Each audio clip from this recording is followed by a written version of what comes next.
nuestro patrimonio no solamente está en los monumentos y sitios históricos, sino también en las lenguas, las tradiciones, los conocimientos ancestrales y hasta en la manera en la que se relacionan con la naturaleza. De esto y más se hablará en Cancún, en la cuarta Expo Patrimonio Material, Inmaterial y Biocultural. Y hoy nos acompaña en el estudio Pablo Martínez Flores, director del Centro de Apoyo a Indígenas Migrantes de Quintana Roo, AC. ¿Qué tal, Pablo? ¿Cómo estás? Buenas tardes. Hola, Patricia, muy buenas tardes. Me da mucho gusto que me hayan invitado.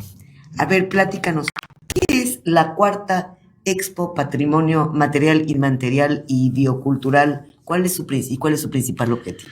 Bueno, nada más como dato, hace 15 años empezamos a hacer eventos sobre el Día Internacional de Pueblos Indígenas y el Día Internacional de los Pueblos Originarios. Y pensamos que debíamos de llegar a una actividad que englobe muchos de los aspectos de las culturas originarias. Y entonces sí nos fuimos directamente al patrimonio material, patrimonio inmaterial y biocultural. ¿Por qué es importante hablar de patrimonio material, inmaterial y biocultural, y no solamente de patrimonio cultural?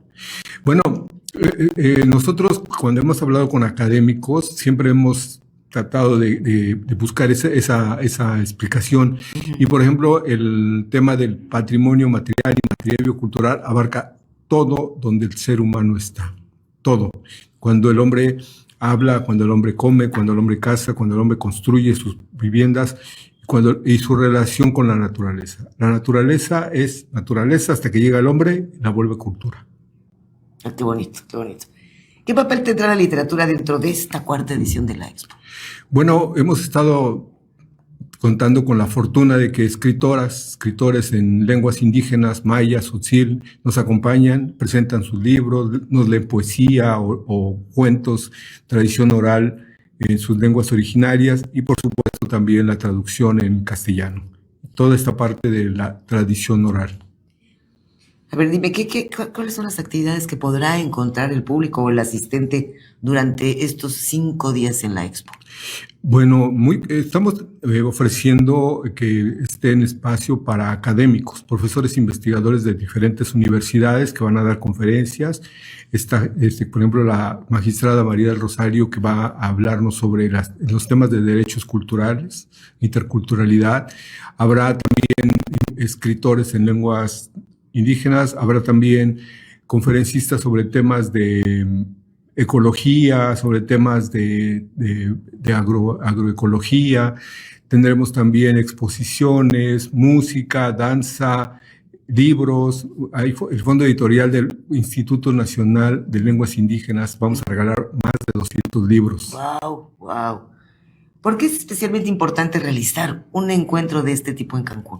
Bueno, nosotros lo hemos hablado con todas las instancias oficiales, representantes populares, a todo el mundo les hemos dicho, el turismo de mar y playa es un turismo muy bueno, muy importante, pero Cancún tiene un patrimonio cultural inmenso y el turismo cultural, el turismo académico, la verdad no se ha tocado, no se ha buscado la manera de estar en ese medio, en ese mercado cultural.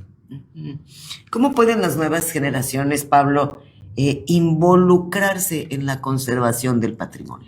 Bueno, hemos sido muy incisivos con las universidades, rectores, profesores, investigadores, maestros.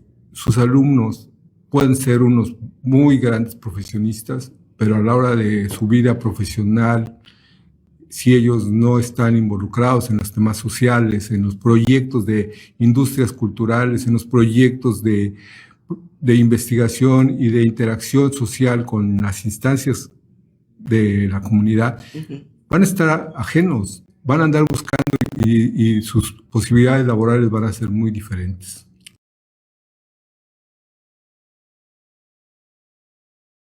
Claro.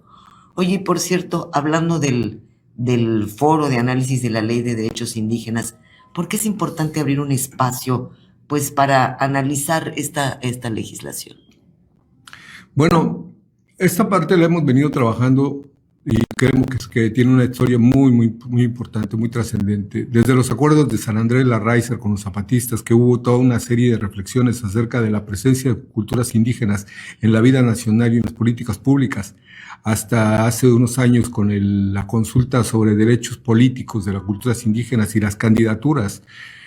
Ahora esta actualización de esta propuesta de ley de derechos para población indígena y afrodescendiente es una oportunidad que nosotros vemos para poder entrar al debate, para entrar a las propuestas y entrar también a actividades concretas. No queremos dejar pasar esta ocasión. ¿De qué derechos hablamos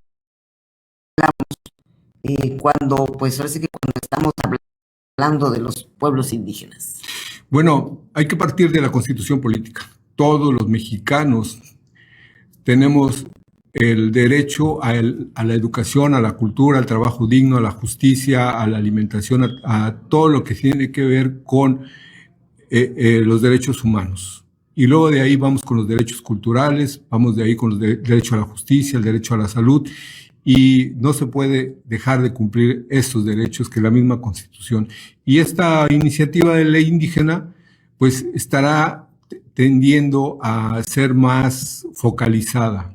Por eso queremos estar cercanos a estos foros.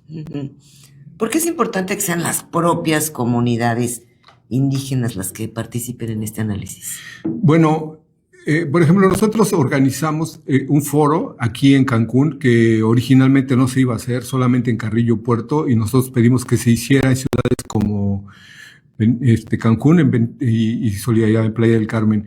Y aquí nosotros reivindicamos el tema de los derechos a población indígena migrante, porque aquí en Cancún está lleno de un 60% de población de origen indígena y afrodescendiente. Entonces, aquí están chiapanecos, oaxaqueños, veracruzanos, de todas las etnias del país, están aquí en Cancún, y no solamente la cultura anfitriona, que es la cultura maya. Entonces, es importante que estos segmentos de poblaciones indígenas estén presentes y participen. Y eso fue lo que logramos en este foro el 1 de agosto en la sede del Centro de Apoyo.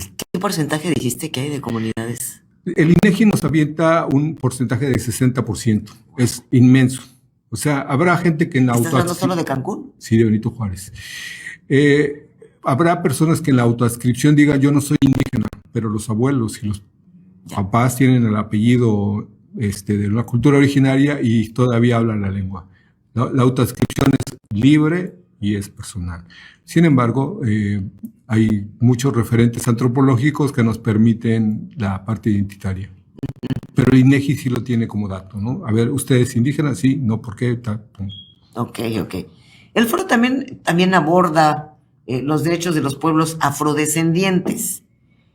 ¿Por qué es importante incluir esta perspectiva? Nosotros desde la conquista tenemos la tercera vía, la tercera raíz, la raíz de los pueblos afrodescendientes, que cuando fue la conquista llegaron a nuestro país como comunidades de esclavos, y los encontramos en las zonas mineras, cañeras, hacendatarias. En todo el país hay regiones de población indígena y afrodescendiente. ¿Cómo se relaciona la defensa en los derechos indígenas con la preservación, por ejemplo, del patrimonio biocultural? Bueno, las culturas originarias, según estudios antropológicos, arqueológicos, tenían más atención y cuidado por preservar y la sustentabilidad ecológica. En los tiempos actuales contaminamos mantos freáticos, ríos, lagunas, deforestamos, hacemos un montón de cosas que no van a permitir que durante próximas décadas tengamos capacidad de agua, capacidad de aire, de árboles, de mares, de pesca, y este tema del patrimonio biocultural es un tema que es muy importante, no podemos dejar de verlo. Entonces, como cultura, como sociedad, tenemos que voltear y tenemos que aprender de muchas cosas que nos enseñaron. Claro. Oye, Pablo, dime una cosa. ¿Qué resultados esperan de estos espacios de diálogo y de análisis? ¿Y qué debería llevarse el público tanto de la expo como del foro Importante además que me repitas y me recalques exactamente cuándo es la expo y exactamente cuándo es el foro. Bueno, el foro de análisis de la Ley de Derechos Indígenas es el 21 de agosto, de este mes de agosto, en Felipe Carrillo Puerto. Ayer nos entregaron la invitación oficial. Vamos a estar presentes y se va a hacer la propuesta que venimos recogiendo de comunidades migrantes indígenas. Esto no es abierto al público, esto es por invitación a los grupos interesados y esto. En realidad, debiera de ser mucho más amplio. En algún momento una de nuestras invitadas al foro dijo, ¿por qué no tenemos aquí 200, 300 personas si hay tantos migrantes indígenas? Pues porque no ha habido las capacidades institucionales para convocar, para dar un espacio suficiente. Nosotros tuvimos 70 personas, 23 oradores, 24 oradores, y es lo que hicimos a nuestra capacidad de asociación civil. Pero, por ejemplo, Playa del Carmen lo hizo en un centro cultural y tuvo alrededor de 35, 40 personas y no vimos población migrante de otras culturas. Entonces... Claro. Bueno, por último ya nos vamos. ¿Y la expo cuándo es exactamente? La expo es del 16 al 20 de septiembre en el Urban Center, donde vamos a llevar también parte de estos resultados y vamos a entrar a una discusión muy interesante. Yo les invito a que estén muy pendientes, porque si me permites, estos temas de los derechos de los pueblos indígenas, por ejemplo, Xcaret, y las empresas que manejan el tema de las culturas originarias, están en temas que ahorita están en una discusión muy fuerte. Y sin embargo, platicando en foros con especialistas, con magistrados, hemos estado encontrando esa parte, esa importancia de hablarlo. Muy bien, pues muchísimas gracias. Él es Pablo Martínez Flores, director del Centro de Apoyo a Indígenas Migrantes de Quintana Roo, AC. Y nosotros nos vamos a un corte, regresamos, no se vayan. Muchas gracias.